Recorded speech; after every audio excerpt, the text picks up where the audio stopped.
Welcome to video 26, our finale for Fablehaven. Children, we have our biggest studio audience. Congratulations for being here today, kids. Let's do it. Last chapter, Farewell to Fablehaven. Kendra and Grandpa reclined in the wagon while Hugo pulled them down the road at a leisurely pace. The morning was clear and bright, with a few thin, high clouds barely clinging to existence. Accidental brush strokes on a blue canvas. The day would be hot, but for now, it was pleasant. A couple of fairies drifting alongside the wagon waved at Kendra. She waved back, and they sped away, weaving around one another. The garden now teemed with fairies, and they paid Kendra a lot of special attention. They seemed pleased whenever she acknowledged them. "We haven't really gotten to talk since it all happened," Kendra said. "You were sleeping half of the time," Grandpa replied. It was true. She had slept for 2 days and 2 nights straight after the ordeal, a personal best. "All those kisses knocked me out," she said. "You excited to see your parents?" asked Grandpa. Yes and no. It was the 3rd day since Kendra had awakened. Her parents were coming to pick them up this afternoon. Going home will seem bland after all this. "Well, you'll have fewer demons to worry about." Kendra smiled. "True." Grandpa folded his arms. "What you did was so special. I don't know how to speak about it. It barely seems real." "Oh, it was real. You mended an irreparable situation and saved all of our lives in the process. The fairies have not gone to war for centuries. In that state, their power is virtually unrivaled. Bahamut did not stand a chance. What you did was so brave and so doomed to failure. I can't think of anyone I know who would have even tried it. It felt like my only hope. Why do you think the Fairy Queen helped me?" "Your guess is as good as mine. Maybe to save the preserve. Maybe she sensed the sincerity of your intentions. Your youth must have helped. I'm sure fairies would much rather follow a little girl into battle than some pompous general. But the truth is, I never would have guessed it would have worked. It was a miracle." Hugo stopped the cart. Grandpa climbed down and then helped Kendra. She held the silver bowl that she had taken from the island. They started down a faint path toward an archway in a tall, unkempt hedge. "Weird how I don't have to drink the milk anymore," Kendra said. On the morning she awoke after the fairy kisses, when she went to the window, she saw fairies fluttering about. It had taken a moment to register that she had not yet consumed any milk that day. "I'll admit that it worries me somewhat," Grandpa said. "Creatures of whimsy are not solely confined to the preserve. The blindness of mortals can be a blessing. Take care where you look." "I'd rather see things how they are," Kendra declared. They passed under the archway. A group of satyrs were playing tag with several slender maidens wearing flowers in their hair. The paddleboat was adrift in the middle of the pond. Fairies skimmed the surface of the water and soared among the gazebos. "I'll be curious to know what other changes the fairies have wrought in you," Grandpa said. "I've never heard of such a thing. You'll let me know if you discover any oddities. Like if I turn Seth back into a walrus?"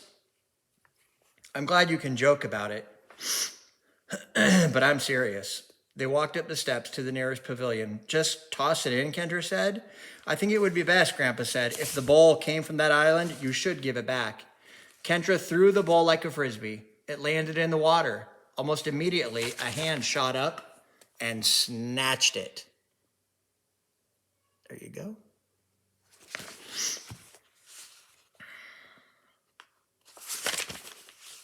"That was quick," Kendra said.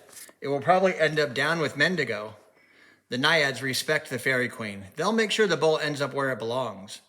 Kendra looked at the pier. "She may not know you," Grandpa said. "I just want to say goodbye, whether she gets it or not." They walked along the boardwalk until they reached the gazebo adjoining the pier. Kendra walked out to the end of the pier. Grandpa stayed a few steps behind her. "Remember, not too close to the water." "I know," Kendra said. She leaned forward to look down into the pond. It was much clearer than it had been that night. She jumped a little when she realized that the face looking up at her was not her reflection. The Naiad looked like a girl of about 16 with full lips and a profusion of golden hair swirling about a face shaped like a valentine.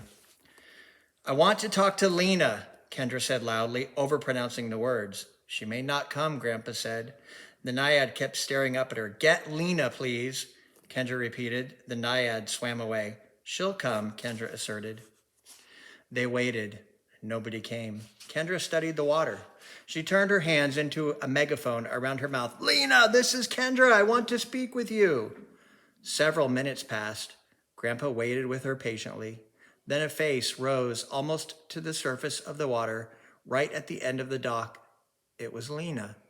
Her hair was still white with a few black strands, though she looked no younger. Her face had the same ageless quality. Lena, hi, it's Kendra, remember? Lena smiled. Her face was barely an inch from the surface. I just wanted to say goodbye. I really enjoyed our talks. I hope you don't mind being a naiad again. Are you mad at me? Lena motioned for Kendra to come closer. She put her hand by her mouth, like she wanted to share a secret. Her almond eyes looked mirthful and excited. They did not match the white hair. Kendra bent down a little. What? Kendra asked. Lena rolled her eyes and motioned for her to come closer.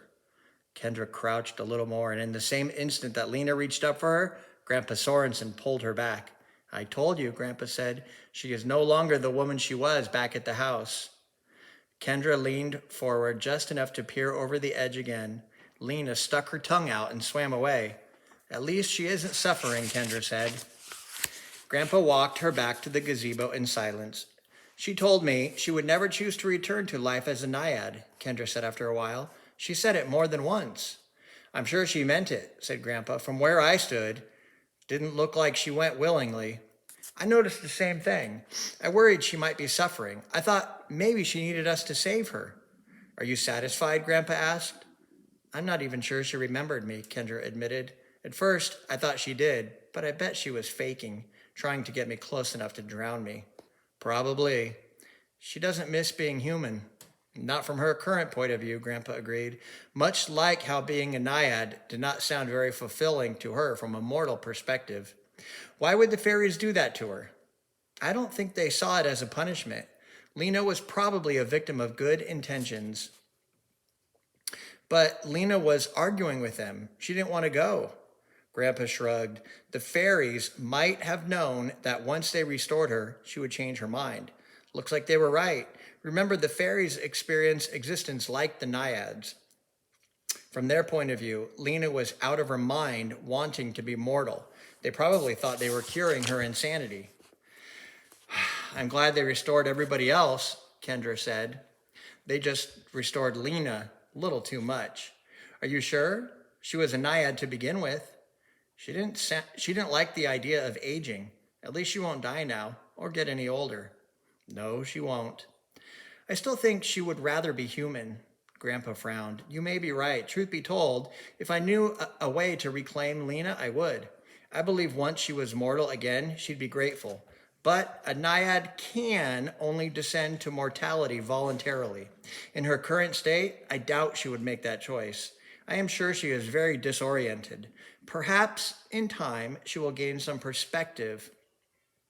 What's it like for her?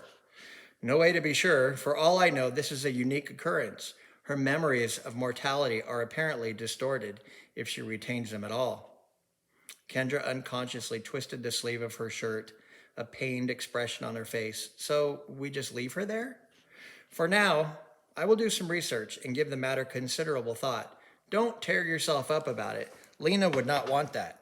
The alternative was being devoured by a demon. She looked all right to me. They started back toward the wagon. What about the Society of the Evening Star? Asked Kendra. Are they still a threat? Mariel said she was in contact with them.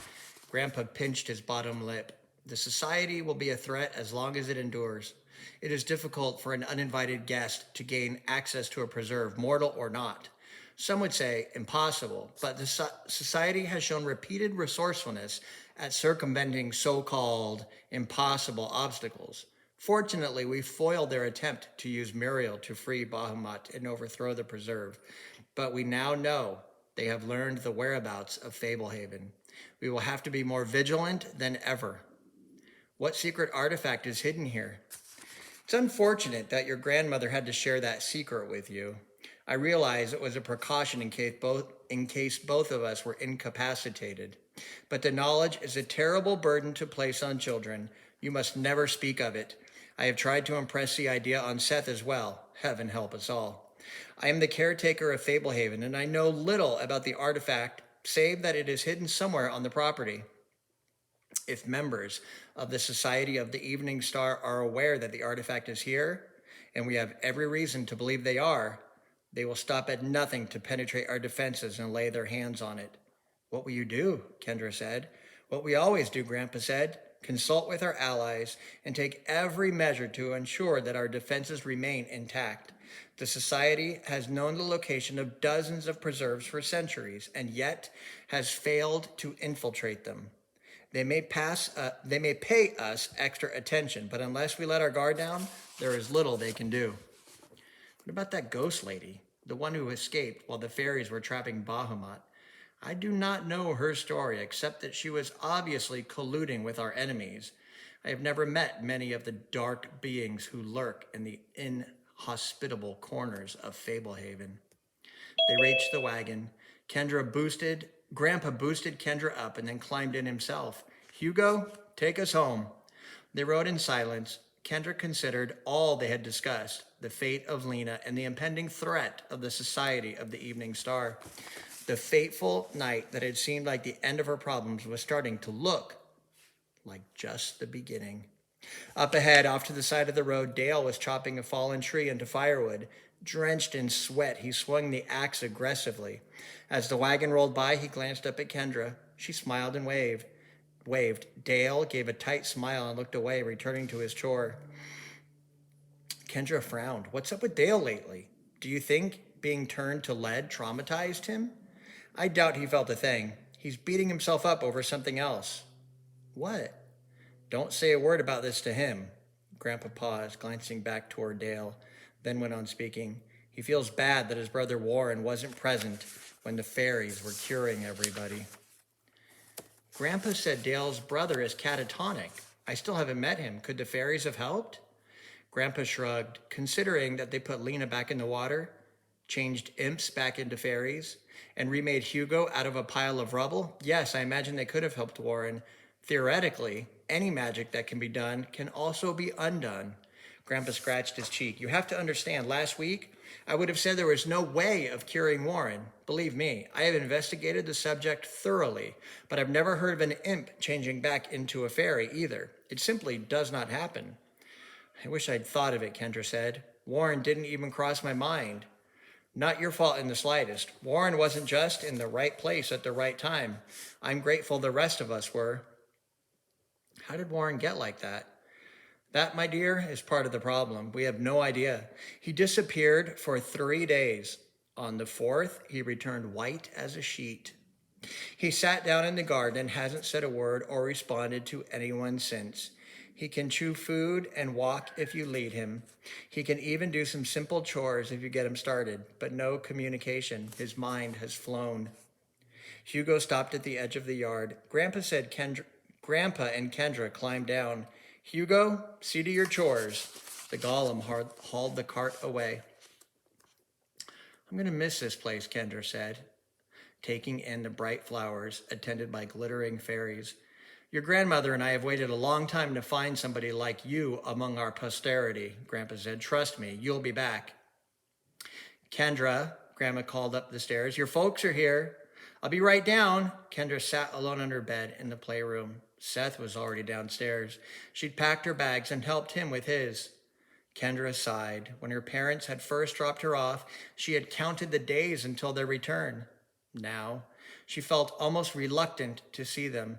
Since they knew nothing about the magical nature of the preserve, there was no way they could possibly relate to what she had experienced.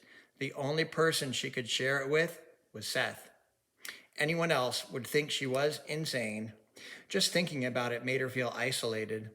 Kendra crossed the room to the painting she had done of the pond. It was a perfect keepsake for her stay.